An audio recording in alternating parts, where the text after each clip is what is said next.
Nacemos, crecemos, nos educamos, nos procreamos, trabajamos y después nos morimos.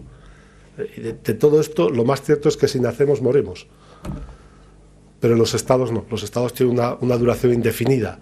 Y lo que no tampoco es particularmente justo es básicamente en este estado de vida indefinida es simplemente traspasar problemas al futuro y decir una expresión muy española, que nos quiten lo bailado.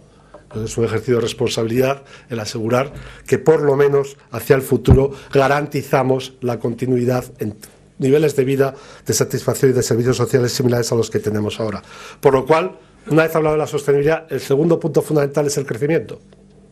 Es el crecimiento a largo plazo y la garantización del crecimiento.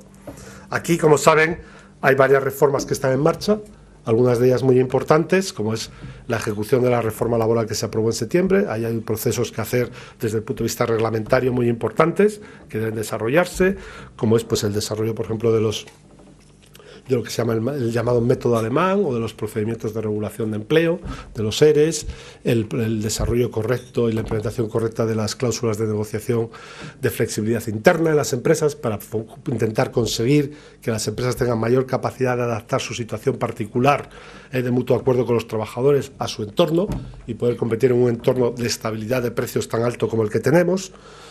Y estos son muy importantes. Hay otras que vienen también, como saben, muy importantes, algunas en el mercado laboral, como es la negociación colectiva, otras en los mercados de productos y servicios, como son las reformas que se han anunciado ahora sobre servicios profesionales. Somos una economía de servicios, esto es muy importante desarrollar y hay que hacerlas en tiempo y forma. Y esto es importante. Yo a veces digo que las reformas hay que hacerlas para que valgan la pena. Y para que valga la pena, cuando digo en formas, pues que tengan un contenido que garantice esa sostenibilidad de nuestro crecimiento a largo plazo. Un crecimiento que sin lugar a dudas tiene que venir de dos fuentes fundamentales.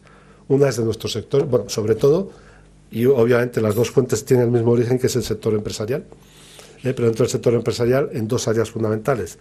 La primera es nuestra capacidad de competir en los mercados exteriores, y aquí yo creo que tenemos un gran mito que hay que superar. Nosotros, aparentemente por el desequilibrio del que hablé inicialmente de la cuenta corriente y la interpretación que se hace como la diferencia entre lo que vendemos al mundo y lo que compramos del mundo, cuando uno tiene un déficit, pues se genera la percepción de que compra más del mundo que vende al mundo y entonces que no es competitivo, que no está vendiendo cosas correctas. Eso no es cierto, necesariamente. Y voy a dar solo dos estadísticos.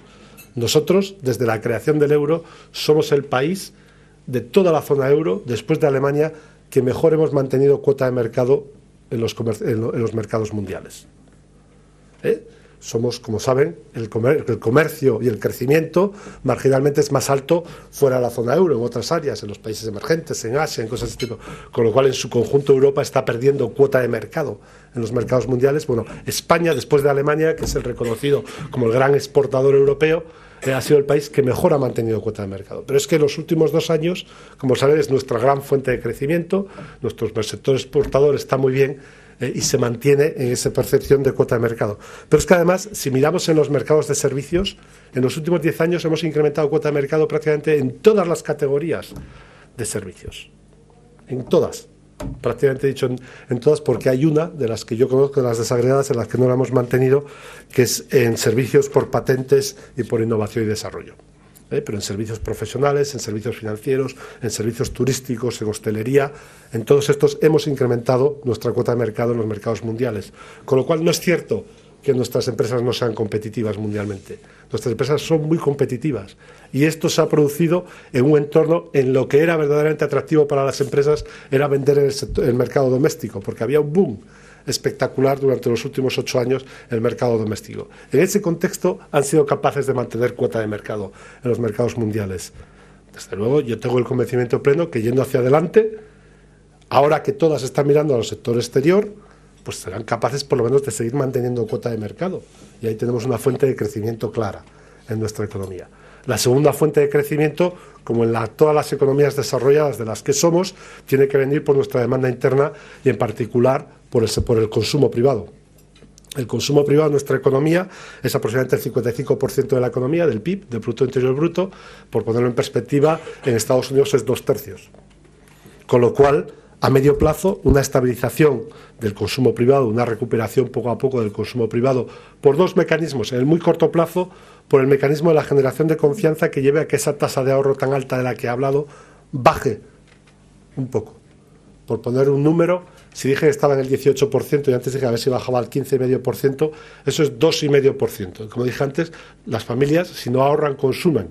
El 50% de nuestra economía es consumo, 2,5%. Esto significa que esa caída de 2,5 puntos en la tasa de ahorro contribuye o significa en términos de crecimiento del PIB un 1,25%. Las proyecciones de crecimiento del PIB para el año que viene es 1,3%. Solo por ese efecto ya tendríamos el crecimiento necesario en nuestra economía. Eso es importante, y esas son las dos fuentes de crecimiento, en el corto y en el largo plazo. En el corto plazo, esas dos fuentes de crecimiento que ya se están produciendo se verán compensadas negativamente por una consolidación fiscal que aporta negativamente al crecimiento, por los entes públicos, y por una inversión, como he dicho antes, en el sector residencial e inmobiliario, que aporta también negativamente el año que viene y que se estabilizará en el medio plazo y nos llevará a unas tasas de crecimiento más en línea con lo que creemos que es nuestro crecimiento potencial, pues entre 2,5 y 3% anual. Esto es el objetivo del crecimiento. Y ya el tercero y último punto, para no alargarme mucho más, es el punto de las turbulencias de corto plazo y la situación financiera de las entidades públicas y de la economía en su conjunto. Como dije antes, desde el punto de vista de los consumidores y de las empresas, la confianza es fundamental. Desde el punto de vista de los mercados financieros lo es más todavía. Y hay que construir esa confianza. Esa confianza se construye con las políticas, con la consolidación fiscal, con la ejecución de esas políticas, ante todo, según va pasando el tiempo, y también por la explicación de la situación. Y yo creo que aquí hay dos componentes que me gustaría resaltar. El primero es que España no tiene un problema de sostenibilidad de sus cuentas públicas.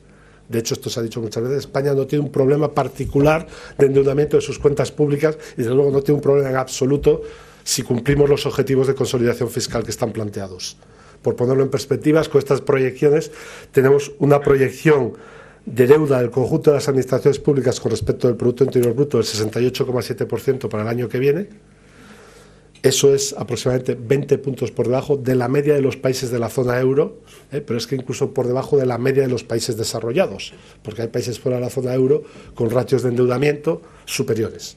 Con lo cual, en ese sentido, no existe un problema de endeudamiento. Hay un problema o hay una preocupación, que es verdad que el ratio de incremento de nuestra deuda pública ha sido sustancial, derivado, como dije antes, del desequilibrio fiscal que surgió, del componente cíclico y estructural, que tenemos que corregir y que podemos corregir y que debemos corregir, y en la que, como dije antes, es la prioridad absoluta del Gobierno ahora mismo. Pero esto no es un problema a corto plazo, la sostenibilidad de las cuentas públicas. La verdadera vulnerabilidad, y este es el segundo aspecto, es que las cuentas públicas y la capacidad de financiación del Estado, en la mayoría de las economías, y la nuestra no es distinta en ese sentido, actúa de suelo en el coste de financiación del conjunto de la economía y en particular de los entes privados. No es razonable pensar que si el Estado le cuesta endeudarse X, 3%, 4%, que un ente privado en los mercados internacionales nacional va a poder endeudarse por un coste inferior a ese.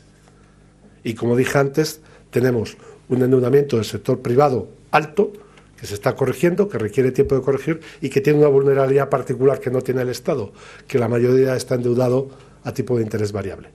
El Estado está endeudado a tipo de interés fijo. Como saben, nuestra carga financiera con respecto al PIB es prácticamente la mínima histórica en términos de las cuentas públicas, pero esa vulnerabilidad hay que intentar evitarla. De ahí que el ejercicio de consolidación y la prioridad del Gobierno en la consolidación fiscal no viene derivada por el problema de la sostenibilidad de las cuentas públicas, sino por el ejercicio de la vulnerabilidad que eso introduce al sector privado de la economía y nuestra capacidad de hacer ese ajuste. En ese sentido, con las turbulencias que estamos viviendo ahora mismo, lo más importante que debemos de hacer es hacer el mismo ejercicio con el que empecé la presentación, es ir a los inversores, explicarles cuál es nuestra situación, cuáles son nuestros desequilibrios, cuál es nuestro plan de negocio, cuál es nuestro programa de medidas para el crecimiento de largo plazo y explicar de nuevo cuál es la situación financiera. Y los mercados a medio plazo responden a los fundamentales. Y debemos de estar seguros de que si hacemos nuestros deberes, los mercados estarán ahí y responderán. Con lo cual no debemos de generar, y aquí tengo conmigo a mi colaborador Juan Francés, que es mi jefe de prensa, en cierta medida estamos en un ciclo de retroalimentación entre unos mercados que abren todos los días y los ve todo el mundo y unos medios que están constantemente también abriendo y los ve todo el mundo. y se van animando y alimentando unos a otros en un ejercicio de prociclicalidad que llamamos los economistas, es decir, que se retroalimentan, bastante similar a algunos otros aspectos que vimos durante la crisis. Con lo cual yo creo que, más allá de lo que salga mañana en los periódicos sobre la emisión de nuestra deuda o los titulares, lo más importante es que tengamos todos claro cuál es el diagnóstico correcto, cuáles son las políticas que hay que seguir, que tengamos consenso en eso, y ahora, por suerte, yo creo que lo tenemos en el contexto de todos los organismos internacionales y los analistas en cuanto a las políticas que hay que seguir y el proceso que hay que seguir, y eso no está en cuestión, y lo que tenemos que tener es la directriz clara para ejecutarlas en tiempo y forma, que es muy importante. Bueno, para aquí, siento si me he alargado mucho, muchísimas gracias de nuevo por la invitación, y muchísimas gracias a todos por la atención. Espero que en el debate podamos discutir esto con un poco más de detalle. Muchas gracias.